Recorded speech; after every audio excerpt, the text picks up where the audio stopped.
In this video tutorial, I'm going to show you how to add an item to your wish list within Amazon. So here we are. Make sure you have the item pulled up and you're logged into your account.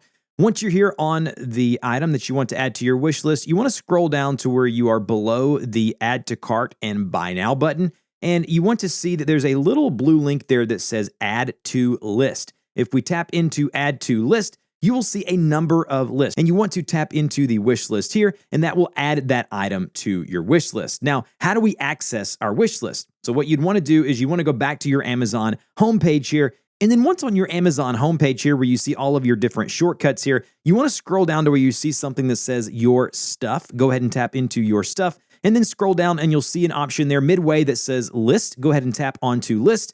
And this will bring up all of your created list as well as your wish list. If we go to wish list here, tap into it, you'll see all of the items that I have added to my wish list. You can invite others to it by tapping invite here if you want to invite someone to view or just view and edit. And that's how you add items to your Amazon wish list. If you have any questions, put them in the comment section below, and I'll see you guys in the next video.